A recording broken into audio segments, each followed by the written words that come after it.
All right, welcome back to WSLS 10's coverage of Virginia's Veterans Day Parade. The Outlaw Cruisers Car Club going behind us in Franklin County, a group of car lovers and their families, and they decided to go ahead and get their cars out in the rain today, which they don't like to do. Absolutely. As they make their way by, we are going to toss it to Patrick McKee, who is live along the parade route at Market Square. Hey, Patrick. Hey guys, seeing a lot of folks coming by, a lot of smiling faces here along the parade route. Certainly folks having a good time in spite of the light little bit of rain that is coming down on us right now. Joining me to talk more about today's event is Bob Eaton, one of the organizers of this. And Bob, you've been involved with this since day one. Why is this such an important event for you to be a part of? Well, I'm a veteran to begin with, and we just 6 years ago, this is our 6th parade, there wasn't a lot of recognition for veterans on and around Veterans Day, so a group of us got together and decided why not have a parade for veterans. So we've been doing it each year for the last 6 years. And you can certainly see by the crowd that's coming out, in spite of the rain, this event keeps getting bigger and bigger every year. What's the reason behind the success of this? Well, we've got a great community to begin with, and a lot of support, not only from the city of Roanoke, but Harris, our sponsor, Virginia Tech, the 29th Infantry Division Band. There's a lot of community support for this that have allowed us to put on this event year after year. And so those sponsors that really allow this event to keep coming back year after year for you folks. What's kind of your favorite part of this event? I have to ask. It's the marching bands. Everybody loves a band. That's the best part for me. They certainly do, and I think we're about to get blown away by another one as they come down the street. So for now, John and Lindsay, I'll send it back to you. All right, thank you, Patrick. On to Star City. Oh, we already talked about. Did we talk about the Star City Cruisers? Oh, no, we talked about cruisers. These are the Star City Cruisers. I apologize. They are based in Roanoke, centered on family values and good sportsmanship, and they work with a lot of charities that support veterans, so they are really giving back to our nation's veterans this morning on this warm Saturday, slightly rainy morning. Yeah, but it's pretty nice. It is pretty nice. You know, we talked about the weather forecast. By Monday, it's going to be 49 degrees. I know. This temperature and raining, and we take a heartbeat. But got to appreciate these folks. They love their cars, and they bring them out, and they love the parades. They love the opportunity to show off their hobby and their passion, and we appreciate that. Of course, it's all today in celebration of our veterans and all that they have offered and done for us, and we just want to pay tribute. Let's go to Jenna Zipton now with more from Market Square. Jenna.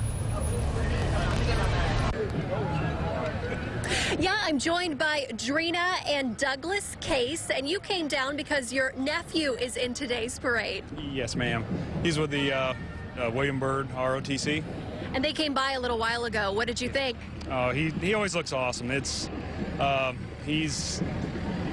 was just something for him when he went into high school to get into the ROTC and with the band, and every year he has to decide which one he wants to march with, and he ends up every time with the ROTC.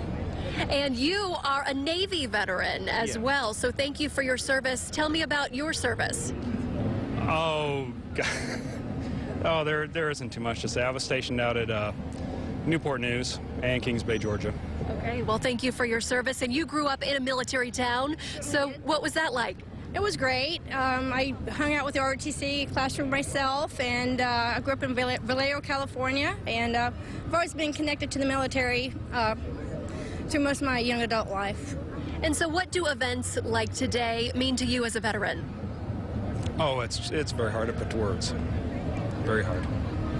And what is it like to see your husband out here and really say thank you to him? I'm very proud of him. Very proud. Thank you so much for being here, and we'll send it back to you, John and Lindsay. We appreciate that. The Roanoke City Sheriff's Office is going by our position right now. Sheriff, of course, is Tim Allen. Office is made up of 3 divisions here in Roanoke: the jail, the services division, and the court services division. We appreciate Sheriff Tim Allen. I used to play basketball with Tim back when we were young and our knees could handle it. How about that? Yeah, with the YMCA. It's been a long time ago, It's been a long time. So right behind him, Roanoke City employees, the City of Roanoke employees want to say thank you and to all of our veterans and those who are currently serving in our armed forces. Veterans and active military members currently work for the City of Roanoke, so they have a float And they are passing out candy, and in fact, one guy just came up and gave us some candy, so it's kind of nice for them to think of us. We're under a tent along Jefferson and Franklin Road. So I'm pretty sure he gave you the candy. He gave me the candy. Yeah, he did not. Yeah, I'm not sure he's very interested in talking to me. Up next is the Western Virginia Regional Jail. The state-of-the-art facility holds up to 1,021 inmates, built by a coalition of 4 localities. As I'm sure people are familiar, Franklin, Montgomery, Roanoke, and the city of Salem. They strive to be a progressive correctional organization using the best practices that modern corrections has to offer. So we have a lot of the kids along the route just picking up the candy, making sure they are cleaning the streets, and then no candy is left behind. So behind the folks from the jail, we have Sports Clips Haircuts. They're located in Roanoke and in Salem, the official hair cutter of the Veterans of Foreign Wars. So on Veterans Day, we want to let you know, 11/11, Sports Clips will be giving free haircuts to all active and retired military personnel. So that's coming up this week. They're located in Roanoke and Salem, so they are really showing support in the way that they can to our service members, active and retired.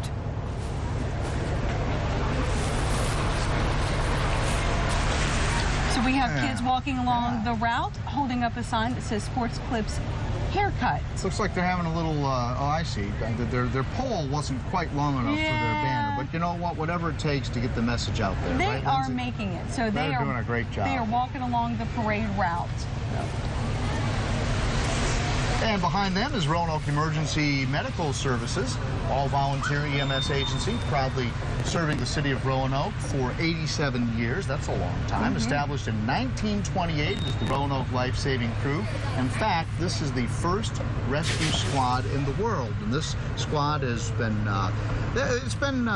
highlighted a lot in different media organizations. I remember when they had a display down at the History Museum downtown. I mean, this is where the concept of rescue squads in the United States is in terms of volunteer rescue squads originated. It was right here in Roanoke, and the all-volunteer EMS squad, Roanoke Emergency Medical Services, was the very first one literally anywhere. Interesting stuff, and behind them, we're not quite sure who this is. We have a... it's like the Red Cross, maybe. Right. So we have the American Red Cross following behind them. The American Red Cross has provided services to our military members, veterans, and their families since 1898. And it's worth mentioning when we talk about the Red Cross, of course, they're here today because of what they do for veterans, and that's a lot. And they felt that they needed to be out here in the parade today, but the Red Cross does so much more in terms of our blood supply, in terms of when a family is burned out of their home. Absolutely. They are the first people there to provide shelter, to provide clothing, to help these people relocate while they deal with the situations that they have to deal with when there's a disaster. The Red Cross is the first organization that's on the scene. They do so many things, and the help that they offer to veterans is just a small part of the Red Cross. They teach the CPR courses and all kinds of different things. So they really do a lot. As we head into the holidays too, they're always asking, particularly now, for folks to give blood. I mean, that's one of the big things that they do, and they're asking folks to give blood now, because a lot of times we get busy during the holidays, and that's when their supply runs really low. But you know, we also see you know, disasters, you know, house fires during the winter months, and that's when they really need the help. So we are live along the parade route, broadcasting the Virginians Veterans Parade to you. Stick around, we have much more to come. You're watching a WSLS 10 special presentation, Virginia's Veterans Parade.